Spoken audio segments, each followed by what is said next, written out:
Hello and welcome to episode 266 of the Casual Try Hard podcast. I'm Brian, And I'm James. and this week we're getting back to our roots a little bit. Yeah, a little We're bit. going to do kind of a tournament review, tournament breakdown, talk about some new decks. Tournament or a new report deck. of sorts. Yeah, that came out of the Pro Tour this weekend. Yeah, it gave me an excuse to play some Magic, which hasn't happened for a while.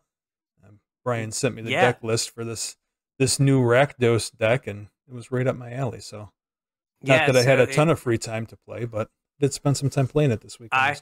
Nice. I won many a game with this deck. So yes. So if you want to reach out to us on social media, say hey, give us show ideas. I mean, we could just talk about the 7 sets that they spoiled or whatever during the weekend. But if you have any ideas of what you want us to talk about, or just to say hey, all of our links for social media and stuff, Facebook, Discord, the artist formerly known as Twitter, email, which is now, I guess, the snail mail of the internet. Snail mail. All those links are in the description. So come say hey. Yeah, hit us up. Let us know what you want to hear about.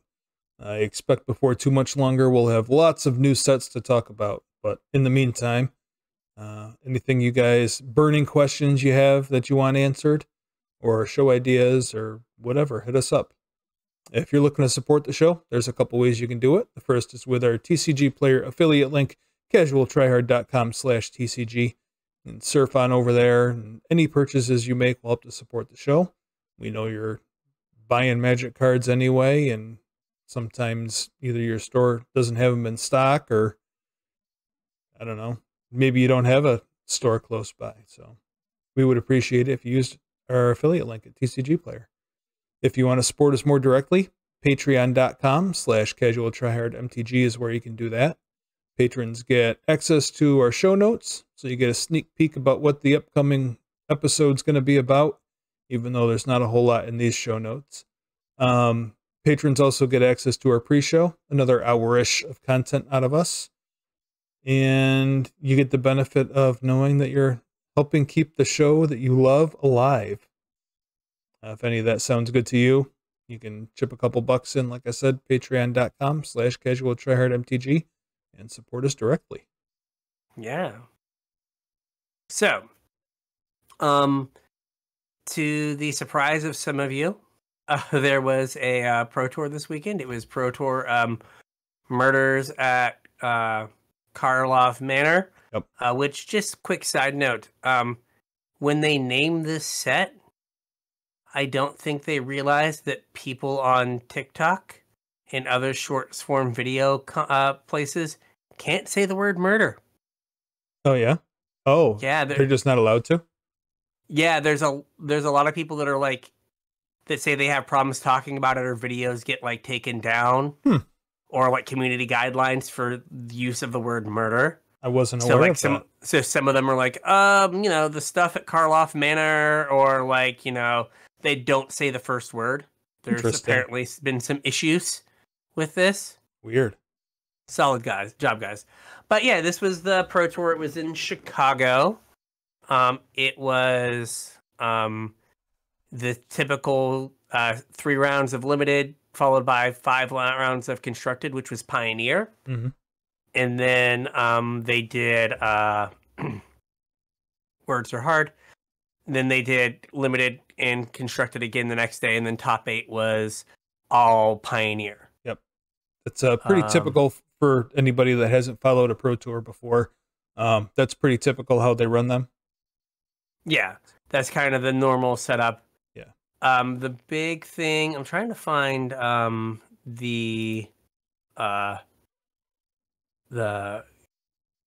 website is just such garbage now. I'm trying to find I just thought of I know part of the metagame breakdown, but I don't know the whole thing. So whatever. You can have we don't really care about the limited stuff. We've talked about it a little bit. You can go listen to what is it called? Limited resources to get a real sense of that. but I was able to stall long enough. So I knew that You the most played deck was Is It Phoenix? Yep.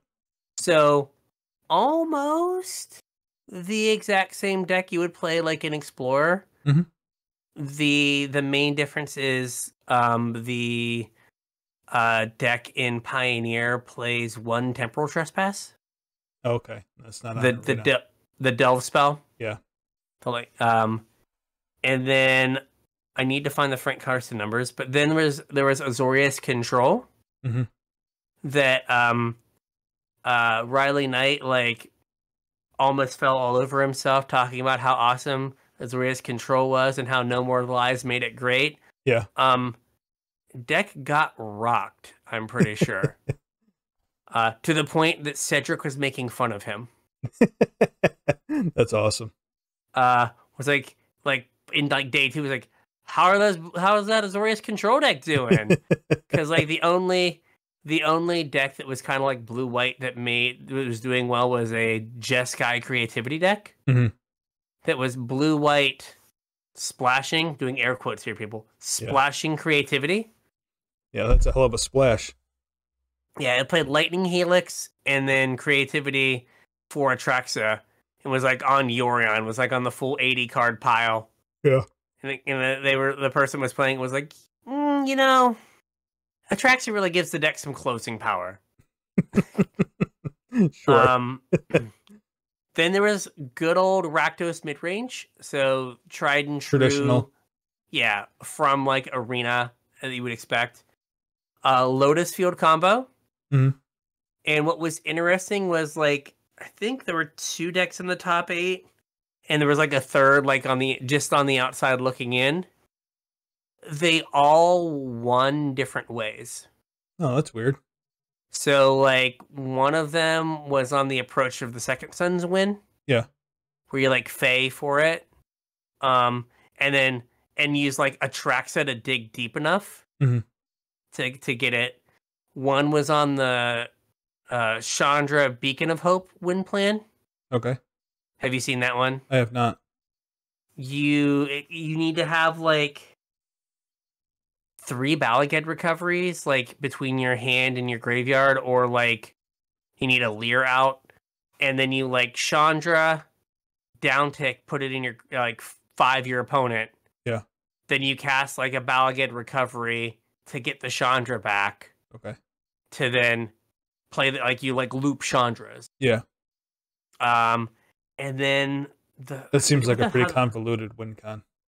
That's the one that Bryant Cook typically uses in his lists. Okay. And then I forget what the third one was, but it was a third one that was like neither of those two. And I was like, this is weird. But like they're like all the same, but like just how they won. Yeah. Like the number of cards they devoted to winning was like different in each one.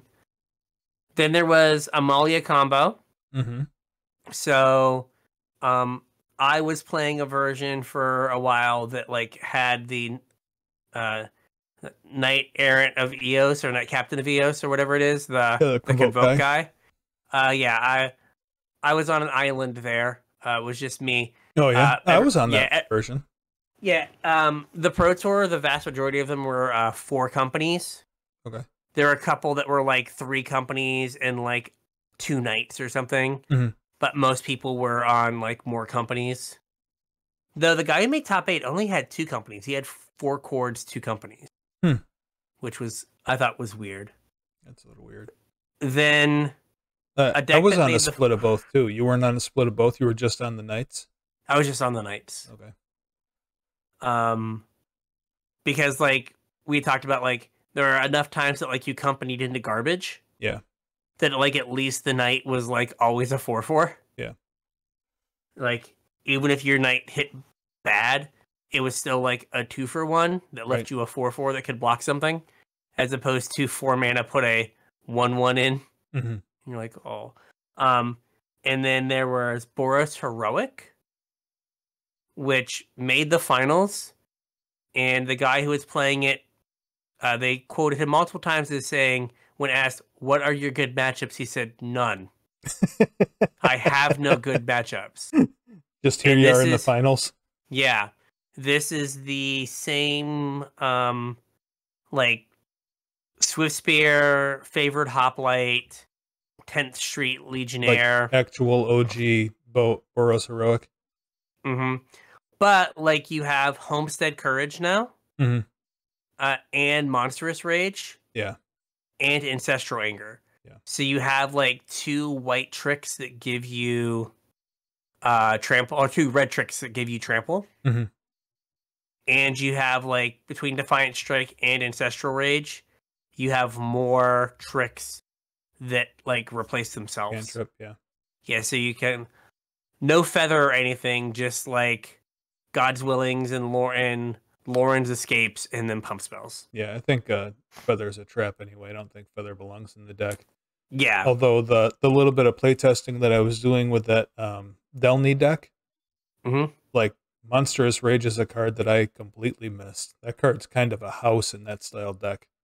Yeah, it is. It's really like the fact that it's like, what is it, Titan Strength or something? It's +3/+2 the turn it comes out, but then it leaves your thing with trample. That's +3/+1 total. Oh, is it +2/+0? Yeah. And then the roll. No, yeah. The plus. Yeah, like the fact that it like effectively leaves a counter behind. Right. And like gives you thing trample is like a big deal. Mm-hmm. Because like that deck can't beat chump blockers, but now it can. Right. And then is it in Soul? Wow. So really? Yeah. That's surprising. And it did. I think it did all right. I gotta look for this. Frank Karsten put up one of the breakdown things of the matchups. Mm-hmm. Then there is Boros Convoke, the deck that we've all played against on Arena. Yep. And then this new deck, the Sweetness, Rakdos Vampires, which was played by all but like 3 people on Team CFB. Mm-hmm. And then Jeskai Creativity, which was like an 80 card blue-white control deck with Yorion that just had Atraxa and then Creativity. So it was like blue-white control with like an Atraxa finish. Yeah. And then Nivtolite, which, you know, amen. Like, good on you. Looking at a metagame that was 14% Azorius control, and you were just like, let me tap out for a 5-mana sorcery. Seems like a good idea. Possibly go. Oh, and it was also is it Phoenix? So yeah, a third of your matchups are I'm like main decking counter spells of some sort. Yeah, amazing. 5-mana Prey. And then 40% other. Or 40 decks that were other, 15% of just randomness. That's interesting that the number 1 played deck had more copies than everything that didn't fit into one of the above categories combined. Yeah. It was also interesting that a lot of there wasn't much, I don't know if there was space to have innovation. But like Is It Phoenix decks, a lot of them were just like the stock list that we've been playing for like a million years. Really? Yeah, like not a lot of like cool stuff going on in that deck. So now we need to make bigger. I am old. Be interesting to see what the players were. Like, I know I have access to that data right here, but I'm not going to sift through it. But I wonder if a lot of those Is It Phoenix players are just, if they're more the people that like qualified on Arena or like worked their way up instead of like actual pros. You know what I mean? There were a couple people that were like, yeah, I tested by myself. Yeah. Like one of the guys who made the finals was like qualified through Arena. Yeah. And was just like, I didn't have a testing team, so I just like ended up on Is It Phoenix, a kind of like a stock list. And I think like Jean-Emmanuel Deprave, like I think he had like one just Jirari disruption. Was his like spice card. Yeah, that's what I think of when I think of a spicy card. Yeah. So of the decks that had, so I had the like, you know how they have like the squares now of all the matchups. Yeah. So I had the squares up. Oh, okay. I will send you the link here. Maybe I will. I'm real good at technology. There we go. I will send you the link now, so you can see the squares too. All right. Boom, squares. Squares. Squares. I have been replaced with squares. That is fine. I So gotcha.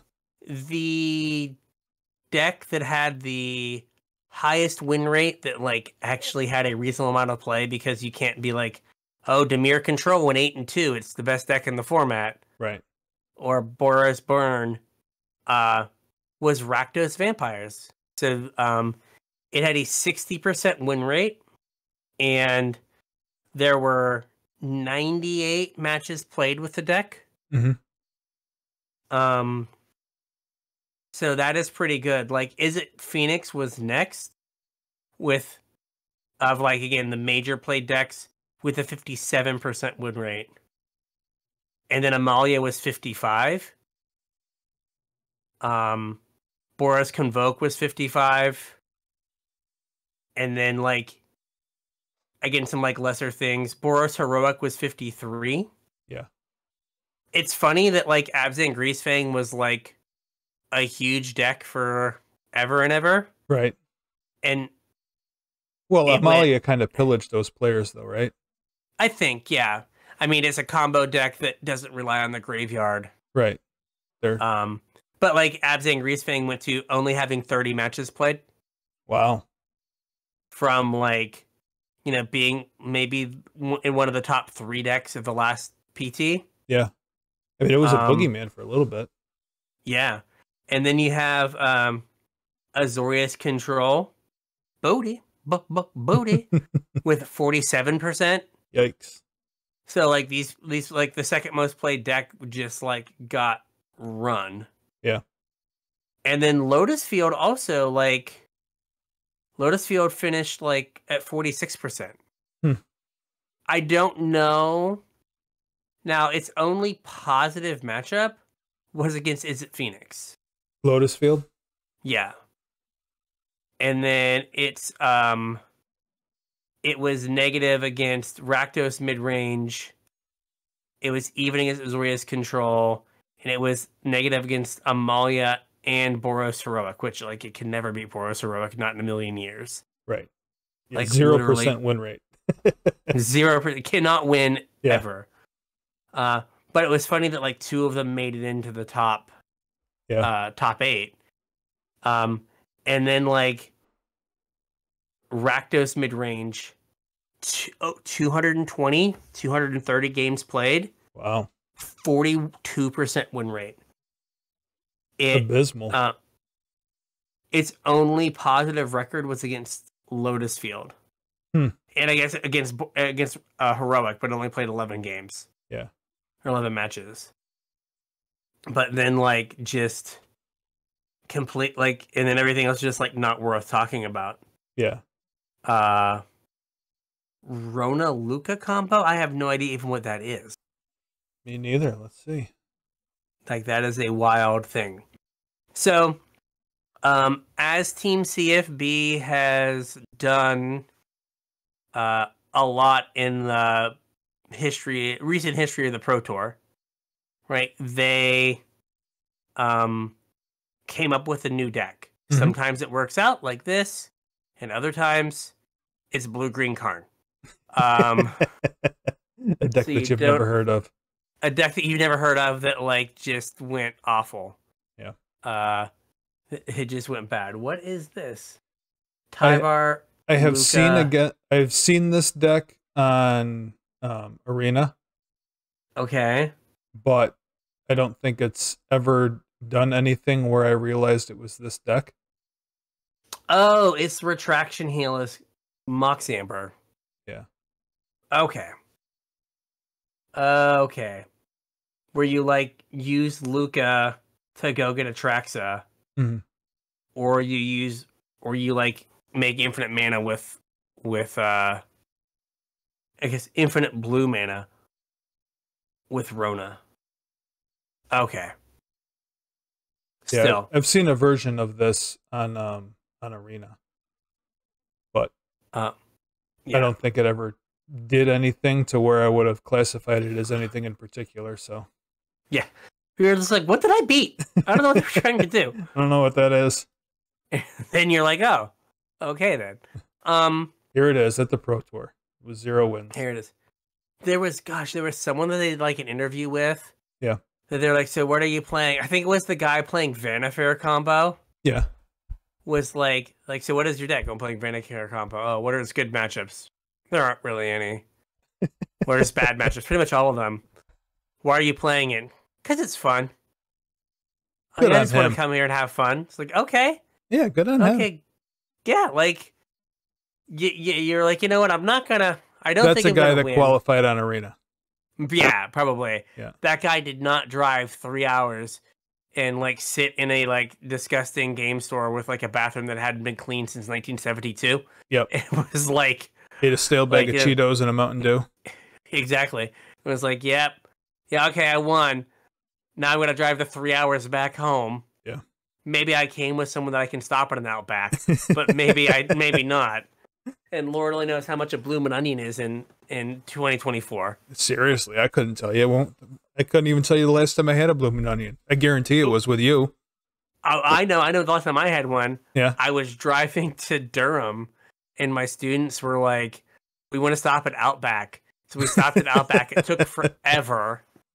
And then I got stuck in traffic. It took like 7 hours to get to Durham. It was awful. Yeah. I mean, it was probably GP Yoko was the last time I had a blooming onion. Probably.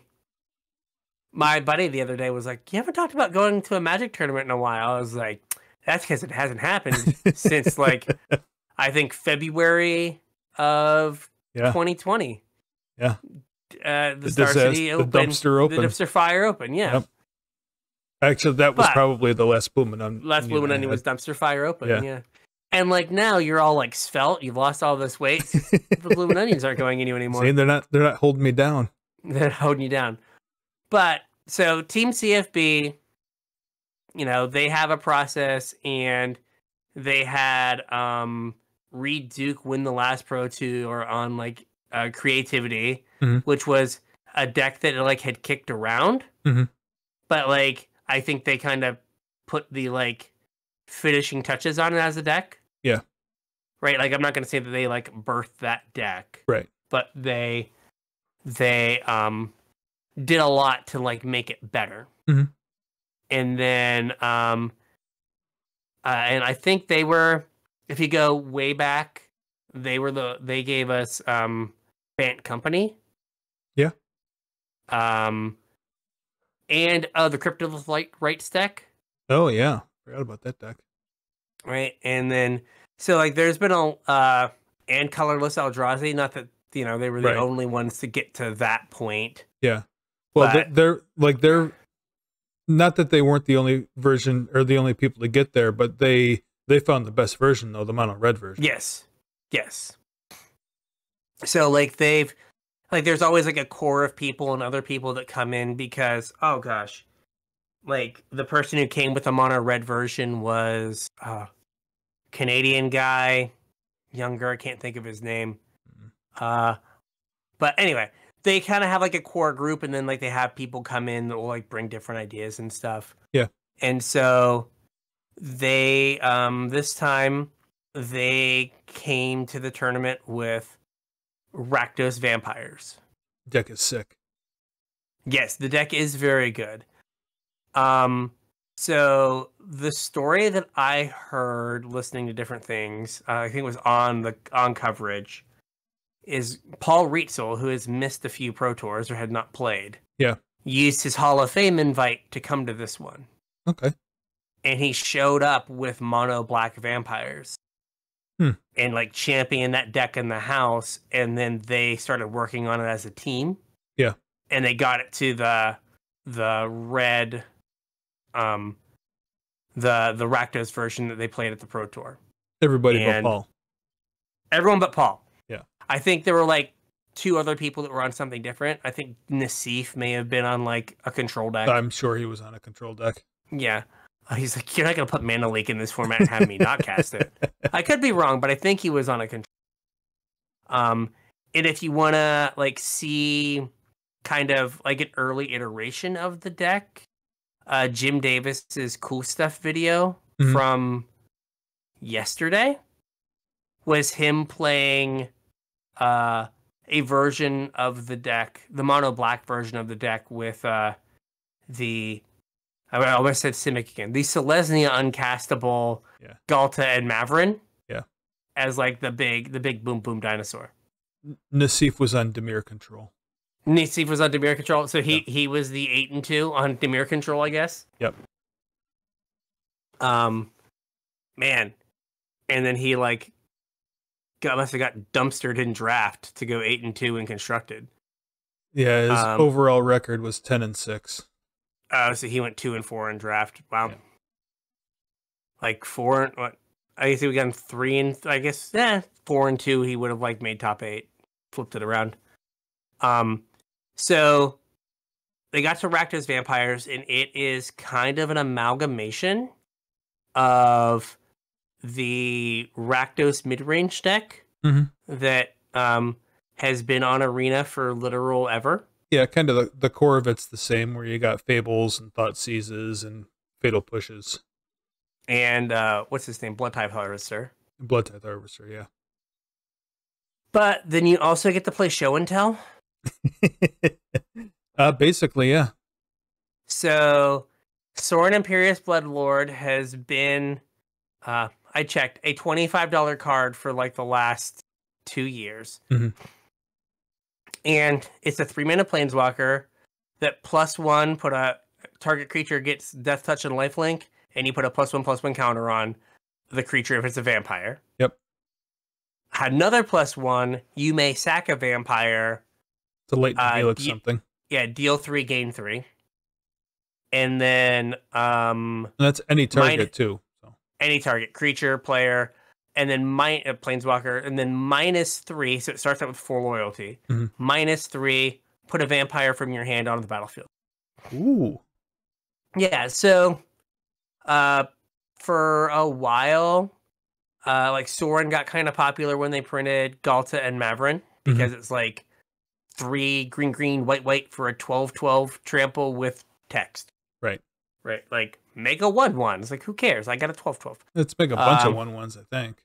It's make a bunch of 1/1s or make one big dino. Yeah. But like, who cares? You have a 12/12, right? Right. Sweet. And then,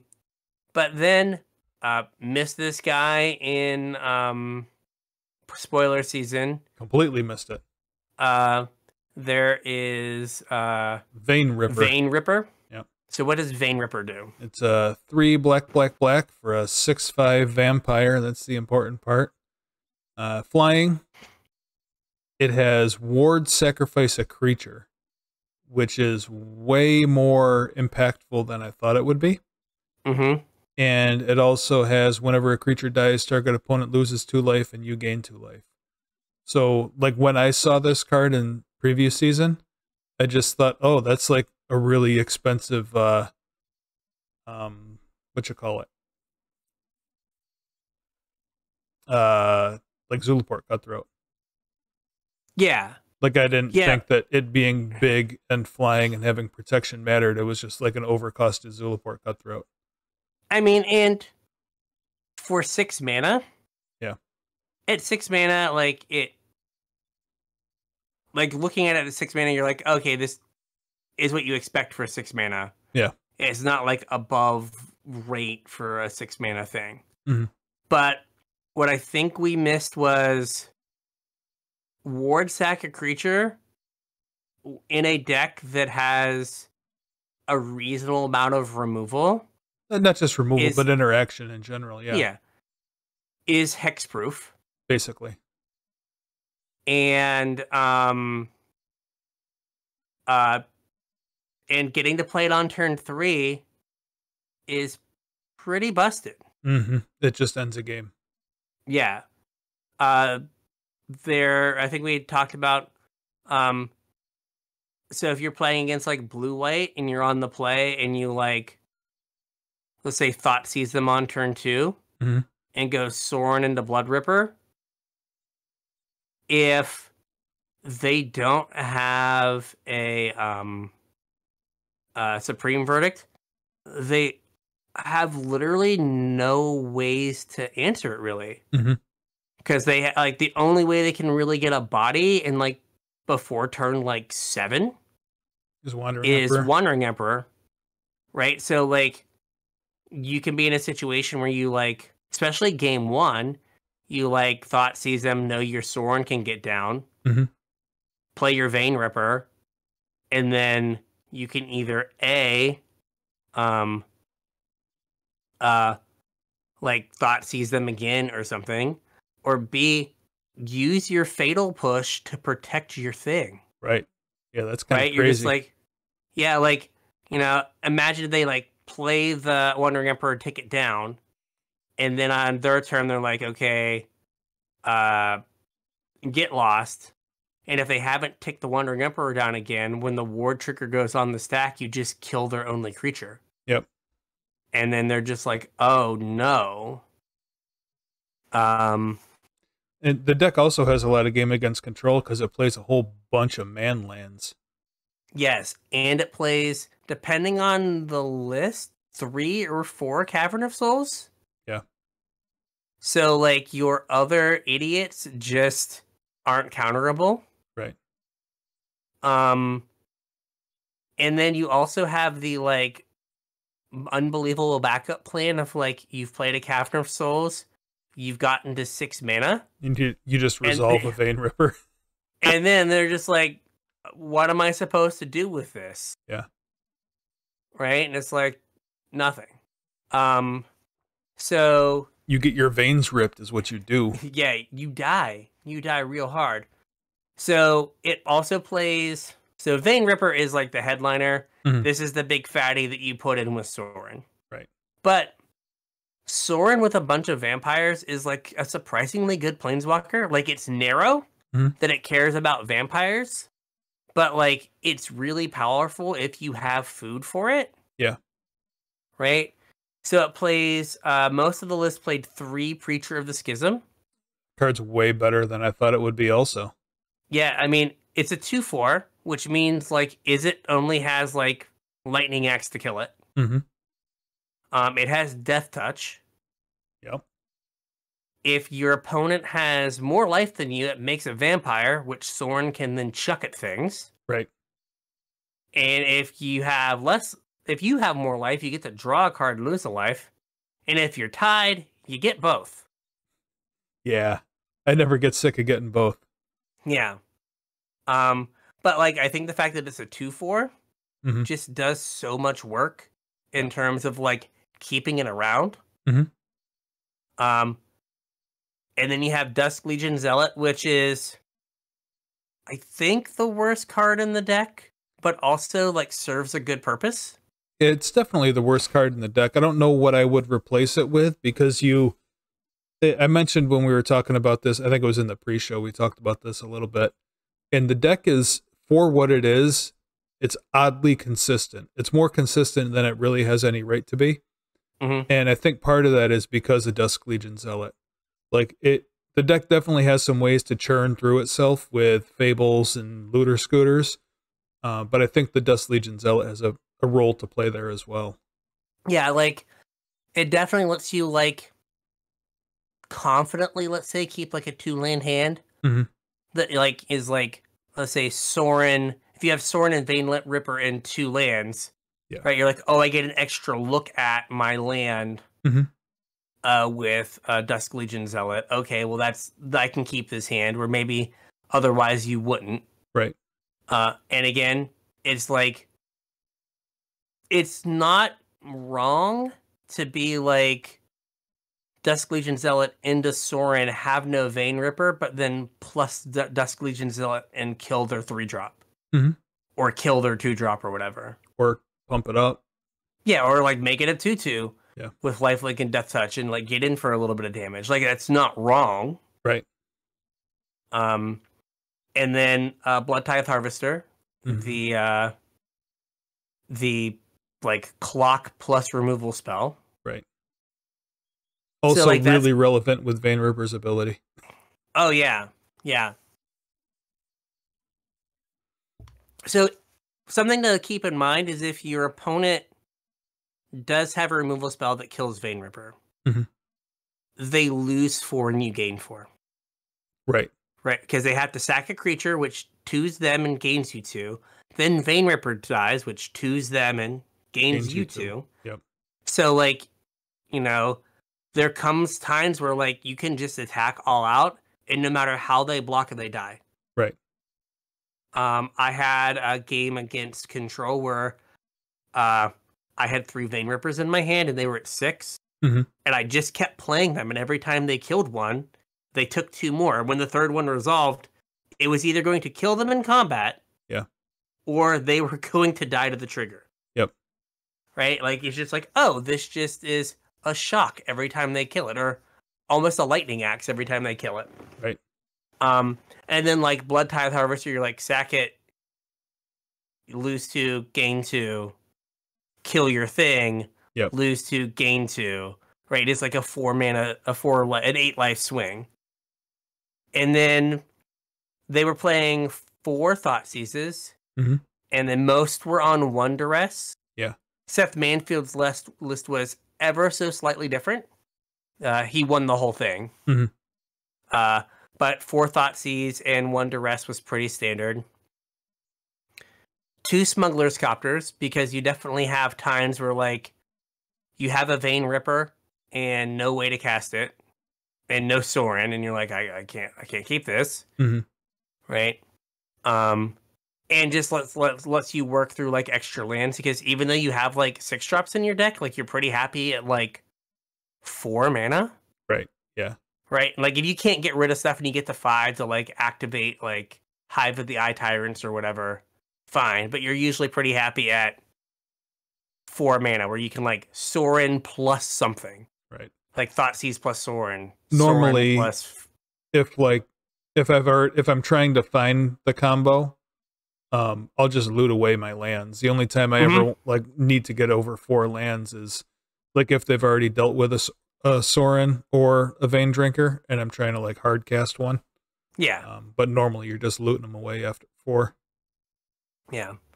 And then what kind of pulled them out of mono black into red was the combination of Blood Tithe Harvester and then Fable. Mm-hmm.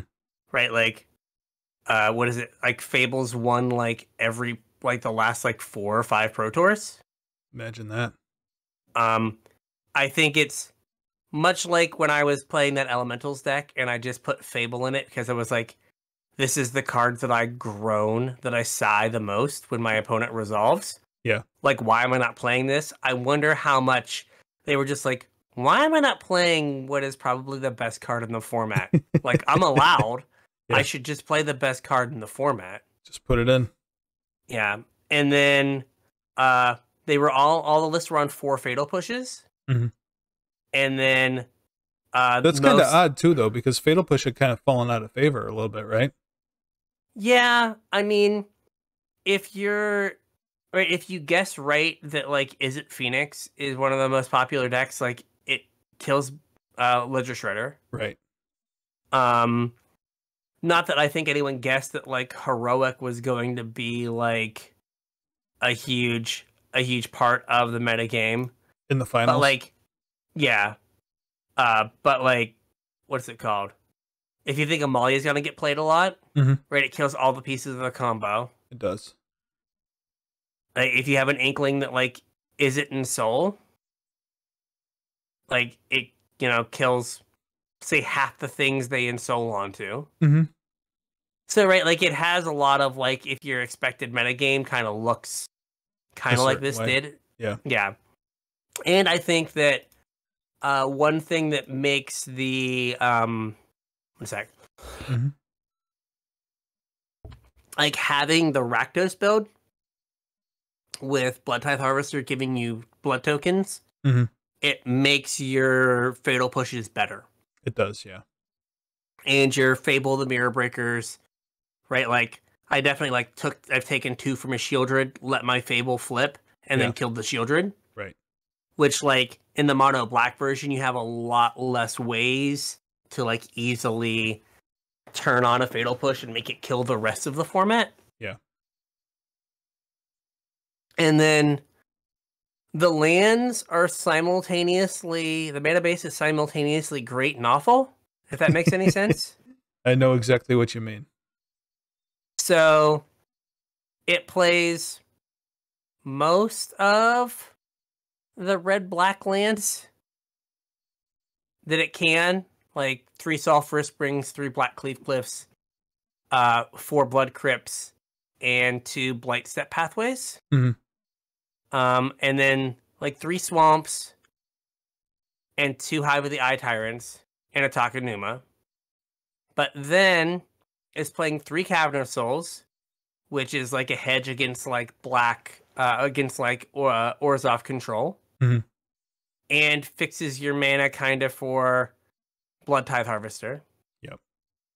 Unfortunately, though, it does not cast a Fable of the Mirror Breaker.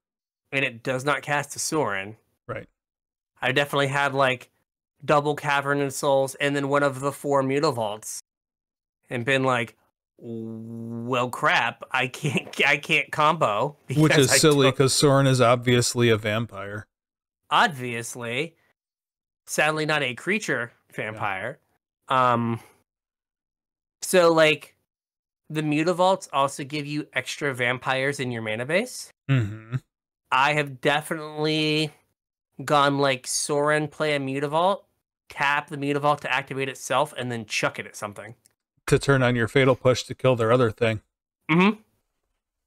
Yeah, like, okay, like, I'm going to tap my Mutavault for colorless, use that colorless to activate it, then throw it, kill a thing, then Fatal Push or something. Yep. But yeah, like, there are many times that Mutavaults are just, like, 1 mana removal spells. Mm-hmm. Wastelands, but for creatures. Right. But it does definitely lead to some awkward situations where, like, you're staring at your, like, uncastable Fable. Yeah. And you're just like, for the love of God, why?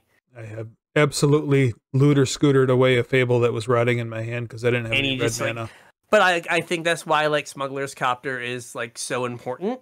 Yeah. Is because your mana is, I don't know, C+, C-. Yeah. It's weird, right? Because it looks like it should be better than it is. Yeah, but there's just, like, the fact that the caverns don't cast Fable or Sorin, and that the Mutavaults don't cast Blood Tithe Harvester. Mm-hmm. Right? Like, you've definitely had, like, the Swamp Mutavault Blood Tithe Harvester hand. Yep. And you're just like, I kind of have to keep this for the rest of it and, like, hope I find a red source for this. Yeah. Or, like, or you find the red source for that and it's a Cavern of Souls, and then you, like, draw a Fable and you're just like, I can't cast this Fable now. I was like, well, I guess I can get rid of it with my blood token. Mm-hmm. So, like, it has a lot of what, like, the Rakdos midrange deck has. That, the ability to, like, filter through cards it doesn't need. Yeah. Right? Because if you look at, like, you got 4 blood tokens, 4 Fables, 2 Looter Screws. You have, like, 10 ways to get through your deck. Right? But unlike Rakdos, where, like, I feel like the other Rakdos, like the Rakdos midrange, it does a really good job of, like, killing creatures. Mm-hmm. But it often doesn't do a great job of closing the game. Right. Right? Where, like, it oftentimes, like, if they don't find a Shieldred, or you deal with a Shieldred, there's not a great backup plan. Yeah, there's not a great backup plan. Like, the games where, like, they stick the Shieldred and you don't draw the removal spell, you lose those games. Right. Right, but, like, a lot of times, like, the games that you, like, kill the Shieldred, like, they either have, like, they have their aggro draws, where they, like, Thoughtseize, Blood Tithe, what's Graveyard Trespasser guy, mm-hmm. right? Or they have the draws where it's, like, a Thoughtseize, Fatal Push, go for the throat, and then Shieldred. like Shieldred. And like those draws are easy to break up if you can kill the Shieldred. Yeah. Right?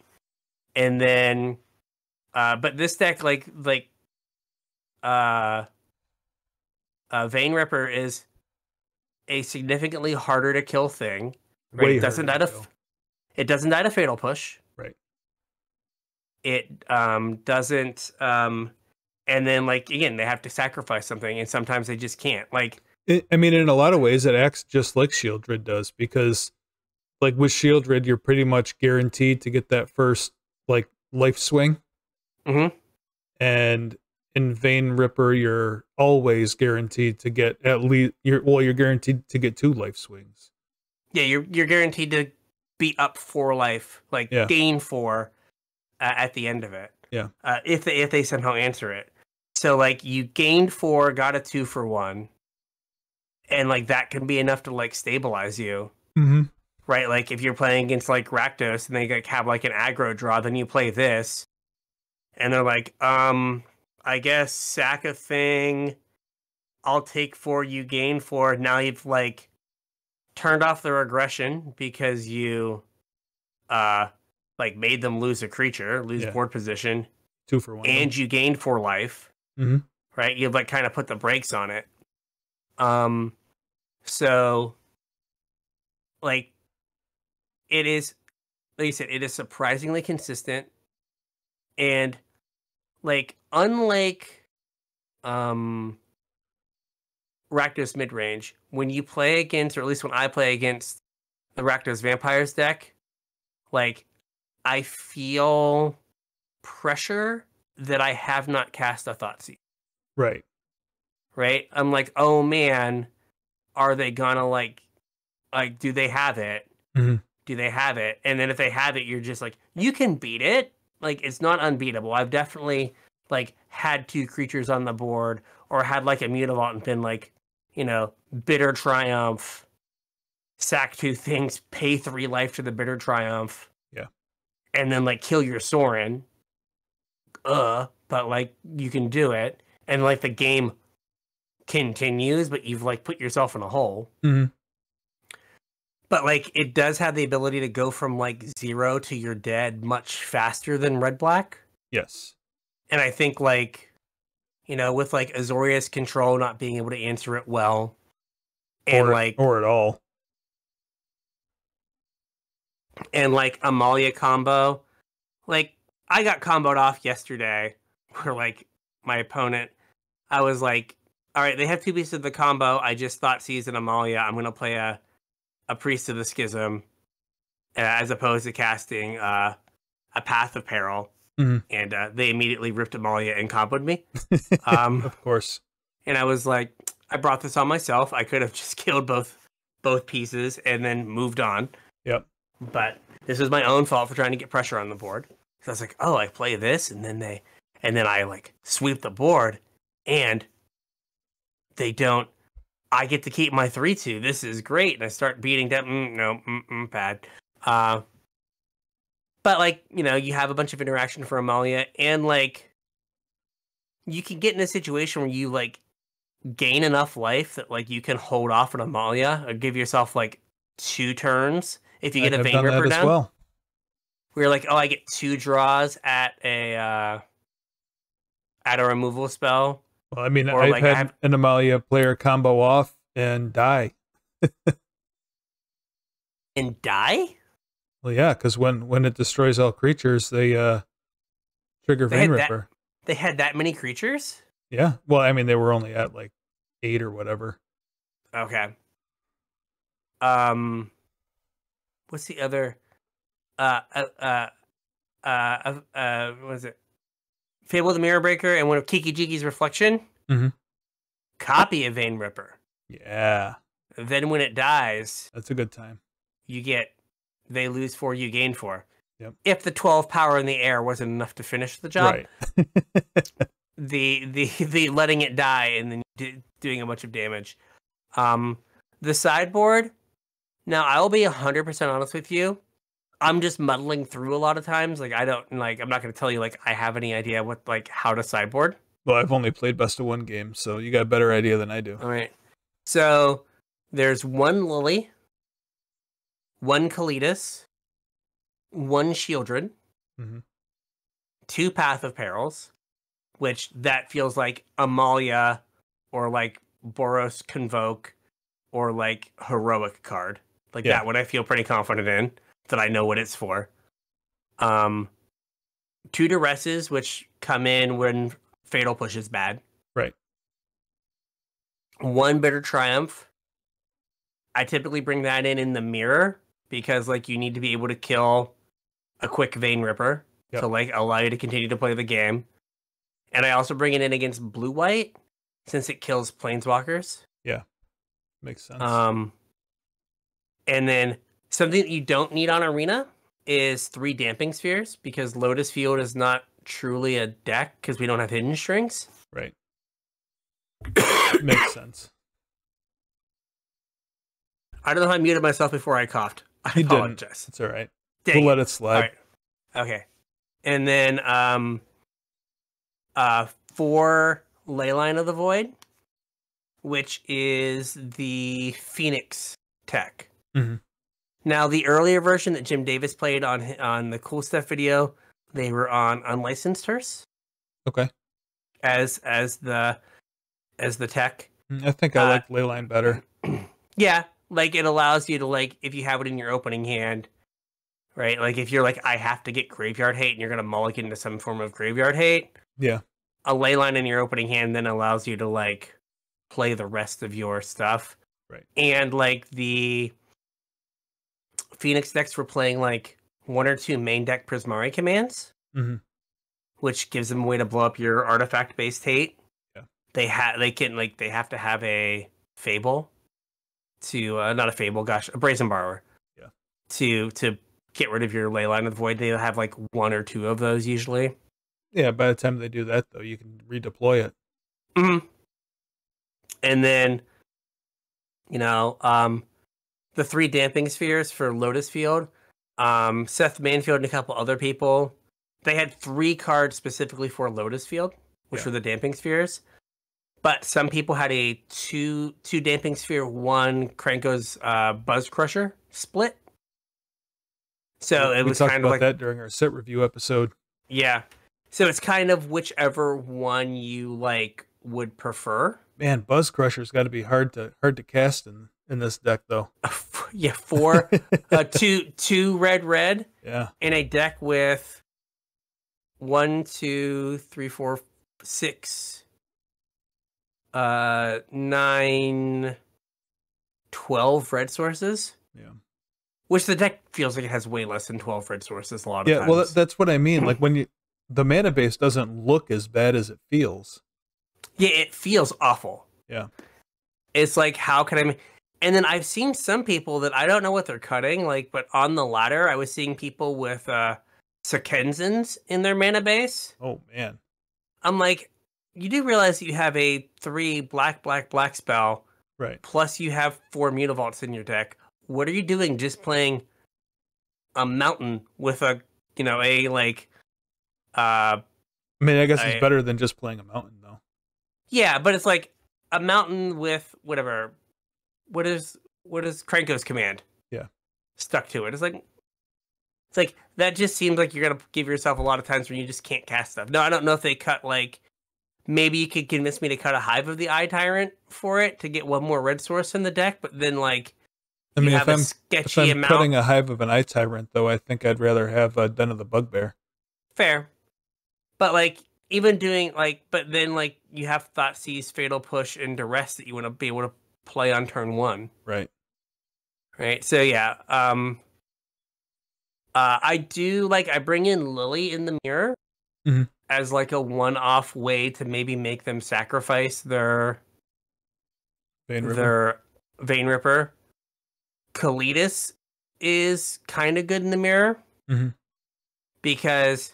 when their stuff dies, it doesn't trigger Vein Ripper. Right.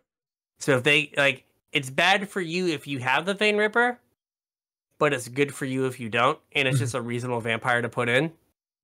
I like Kalitas. And I think... I like Kalitas. He's my boy.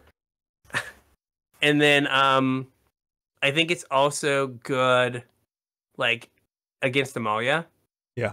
Where like if they blow up the world, they exile all of their stuff if you have a Cletus out. Right. And like, or if you just like Cletus and then play some removal, you can make Little return return to the ranks bad. Yeah. I think Shieldred comes in against Lotus Field as well and against like Phoenix. Yeah. But I'm not, I definitely am like of the like I'm like I'll trim 2 of these and 2 like I don't have like a like strong like this is exactly what my plan is. Yeah.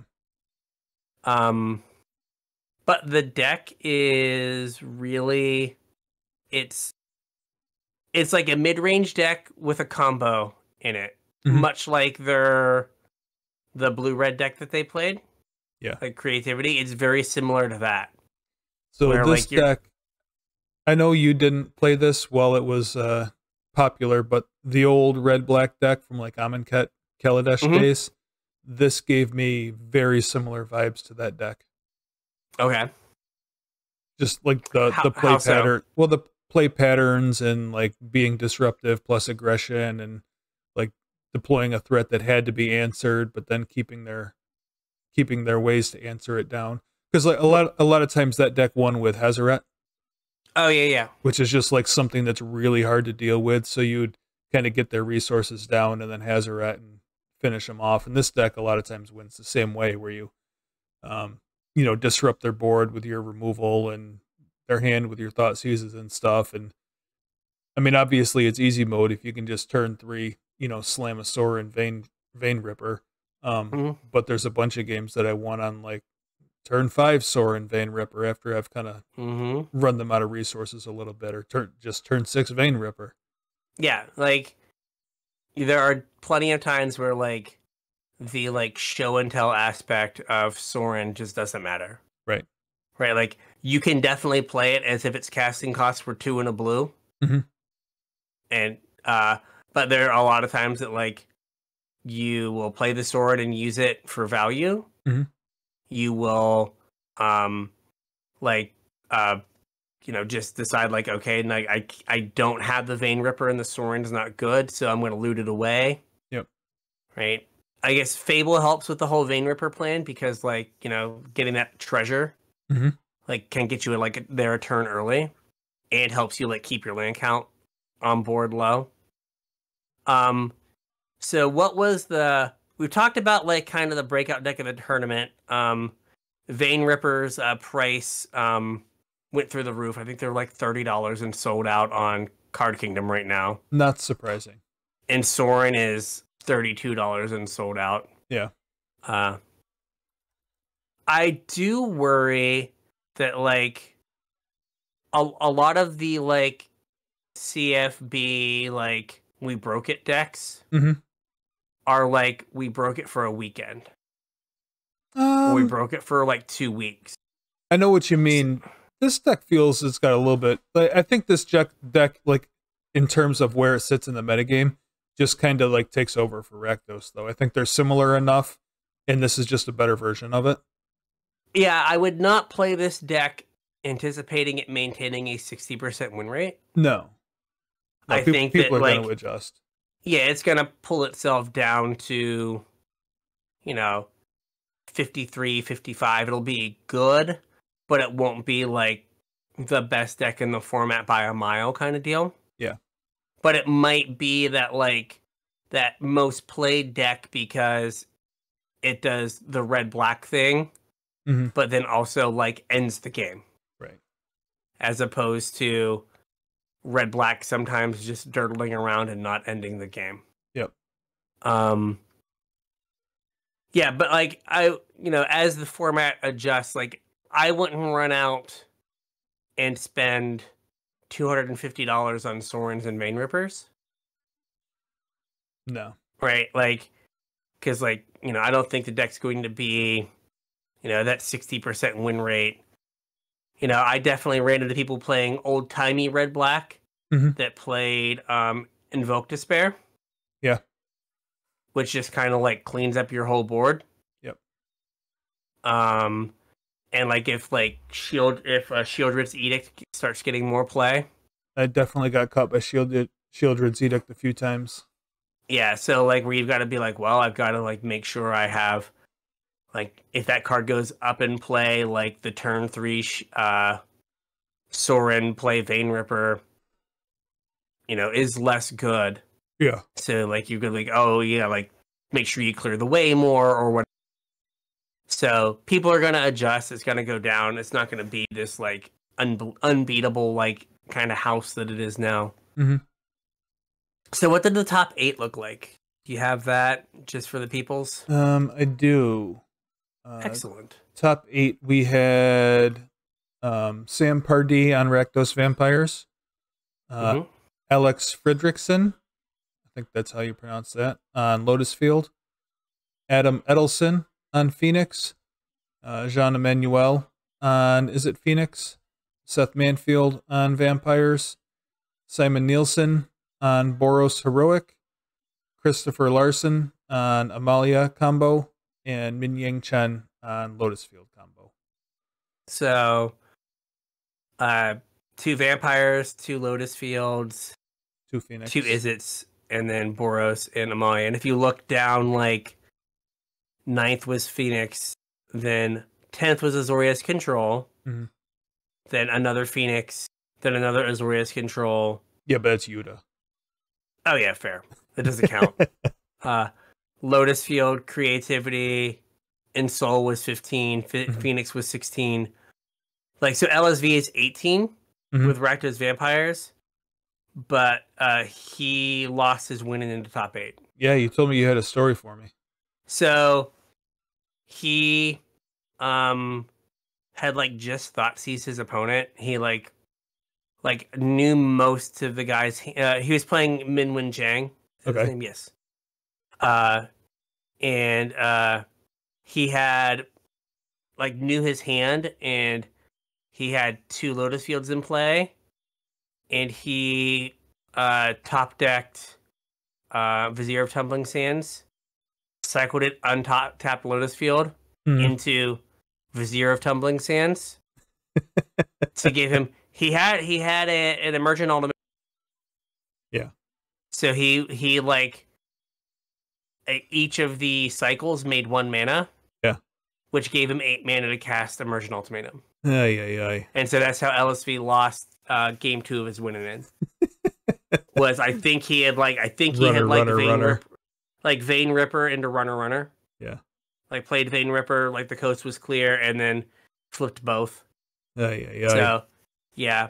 And like Lotus Field was supposed to be a pretty good matchup. But if you look, like, I wonder if they're going to let Lotus Field stay a deck. I know, like, we shouldn't talk about bans and stuff, but if you just think about what they've done, like, on Arena. Yeah. But they've not like given purposely not put it on Arena. They've, like, not given us Hidden Strength, which is, like, the only card the deck is missing to actually be right the Pioneer deck. And there's 1, 2, 3, 4. There were 5. It was 20% of the top 5 or top 25. Yeah. And like they typically like, like Is It Phoenix as like a play style. So like having a bunch of those and it being the most played deck. Like they're usually okay with that. But there were like 6 Is It Phoenixes. Like that, they're usually like okay. Like we have like historically supported that type of play style. Right. But like, I don't know, especially from like a coverage point of view. Like, how interesting is it for people? Not that there's a ton of coverage anymore. Right. When the like the colored mana cards come out and the dice start stacking up on them. Yeah. Hard to follow for everybody. It's hard to follow. I mean, the fact that they printed Krenko's Buzz Crusher. Yeah. It was in the tournament. And like Lotus Field still did so well. I'm wondering if they're like, well, we printed a card that said kill, not target Lotus Field. Well, I wonder how many copies were played though. This is true. I don't know how many copies were played in the tournament. Yeah. But because I mean, again, Team CFB, not all of them decided to play one in the sideboard. Right. I'm just trying to go through now and see if I see any. So let's see here. How did this? Seth Manfield is on 1. I think LSV had 1. I could be wrong though. No, he was on 3 Damping Spheres.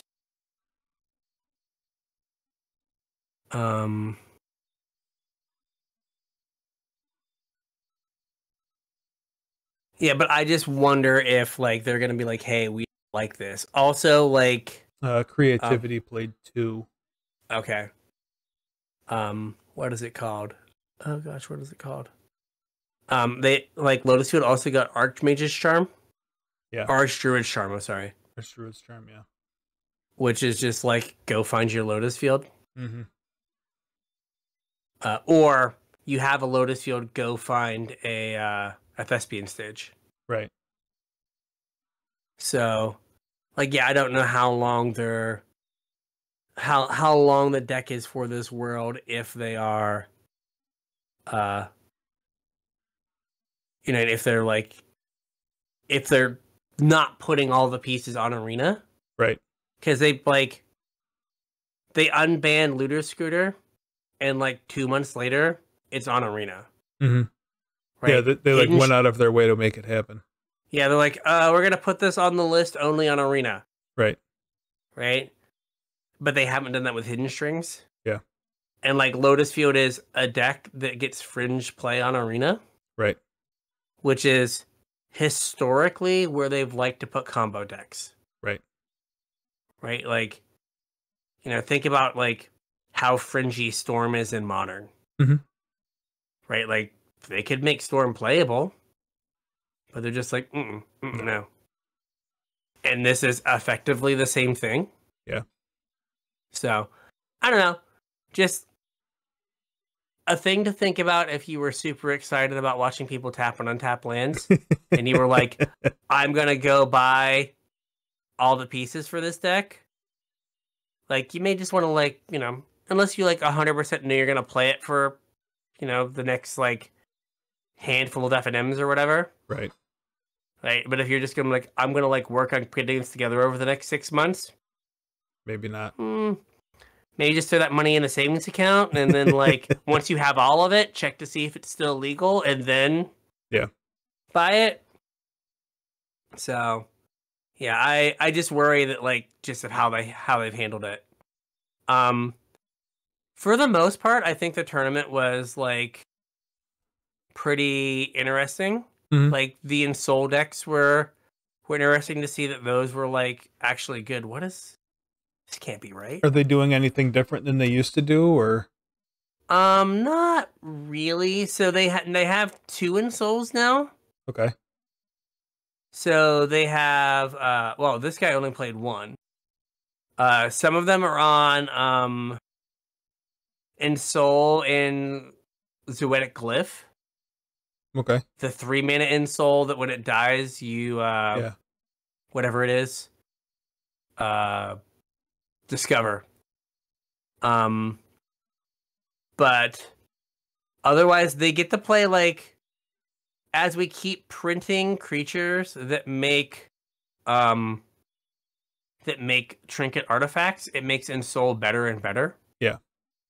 Right. So they play Voldemort Epicure, Spyglass Siren, and then this guy played Enti, which is really good with an Ensoul Darksteel Citadel. Yeah. They're playing Gleeful Demolition. So this one went wide. This one was kind of like Ensoul smushed together with Boros Convoke, because it played Reckless Bushwhacker. Yeah. And Gleeful Demolition. So it kind of did like both. It had Darksteel Citadel. No Ornithopters. No Ornithopters in this one. There were some other ones that I think were more like kind of your Ensoul Zoetic Cliff, Yeah. I played against some on Arena that, again, I don't know if they were like Pro Tour level decks, but they were they played Zoetic Glyph and Ensoul. Mm-hmm. Let's see here. What are the most played cards? Wow. No More Lies was the most played card in the entire tournament at 181. Hmm. I don't even know what Meticulous Archive is. I don't either. It is 81. Like, I don't know what that card is. To the point where I'm like, is this a typo? Oh, it's the Blue-White Surveil Land. Oh, okay. That's why I don't know what this is. It's a Blue-White land that is new. So the top 2 cards were in Blue-White control. Then it was Archdruid's Charm, Deduce, Blue-White card. Yep. Lightning Helix, Novice Inspector, Mm-hmm. and then Vein Ripper, 4 copies in 12 decks. And then, wow, 1, 2, 3, 4, 5, 6, 7, 8. Kranko's Buzz Crusher was the 8th most played card in the tournament.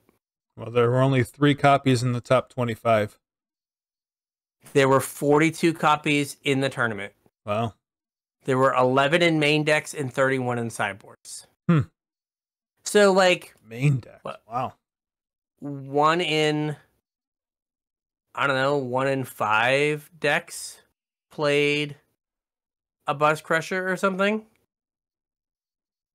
Like, on average. Mm-hmm. But, like, it was the 8th most played deck. And the deck that it was supposed to hold down still was 20% of the top 25. Yeah. Fugitive Codebreaker? There's so many of these cards, I'm like, I have no idea what this is. No, we were excited about Fugitive Codebreaker in our set review. That's the new Bedlam Reveler. Oh, okay, yes. That guy's fine. Yeah. These are the most played cards from Murders at Karlov Manor. I apologize. Oh, okay. These are only Murders at Karlov Manor card. Okay, because, like... Still, like, that's a decent number to be played. Yeah. Yeah, sorry, I misrepresented that. I misread that. Yeah, I was gonna say I don't know that those numbers are out. I didn't see those anywhere. Yeah, I don't know. Like, they should be easy to get to, but they are not.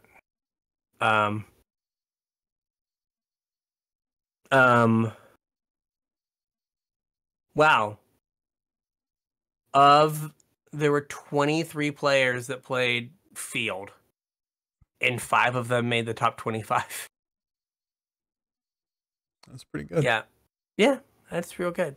So, I don't know. I think that it was an interesting event, if not like underhyped, if you will. Yeah. But yeah. So a good deck came out of it. Yeah, it's sweet. I think that we'll be able to tinker around with it and see if it can be improved, or like kind of stand up to how the metagame format evolving. Yeah, because like you could definitely see like more Lilianas in the format. Mm-hmm. Oh, for sure. I mean, Lily's a great answer to that deck. Yeah, right. They're like turn 3 Sorin Blood Ripper. You're like Lily minus. Right.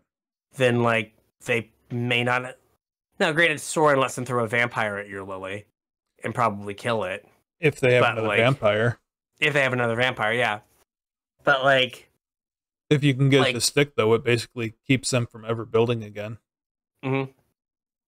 Yeah, no, it works out well for you. Yeah. But yeah, like Lily, you could like maybe like red black to kind of like combat this has to like play more lilies, get lower to the ground. Yeah. Like maybe like you could tell me right now that like, hey, I'm gonna turn the Bitter Triumph in the main deck into a Shieldred's Edict. Mm-hmm. Right? Like just like that swap probably does a huge amount to like swing the matchup in your favor. Yeah. So there are ways to deal with it. So I don't know. It'll be interesting. I think that will be the deck I am like going to play most going forward, at least for a bit. Well, like I said, I didn't have a ton of free time over the weekend, but the free time that I did have, I spent playing that deck. That's something I haven't done in quite a while. Yeah. All right. So with all that, I think we got a show. We got a show. All right. So if you want to reach out to us on the internets, Facebook, Discord, artist formerly known as Twitter, email, all those links are in the description below. Yeah, hit us up. Let us know if you got any questions or episode ideas, anything along those lines. If you're looking to support the show, you can do that one of two ways. The first is with our TCG player affiliate link, CasualTryHard.com/TCG. It doesn't cost you guys anything extra. You're going to be shopping for Magic products anyway. We would appreciate if you use that link and helped us out. The second is our Patreon, patreon.com/CasualTryHardMTG. You can go there and support us directly by chipping in a dollar amount you feel comfortable with. In return, you'll get access to our pre-show and our show notes. And when I finally get these givebacks done, you'll have access to those too. Or if you don't care about any of that, you just want to help support the show, we would appreciate that as well. Patreon.com/CasualTryHardMTG. Yeah. All right. So with that, we'll catch you on the internet. We'll catch you on the internet.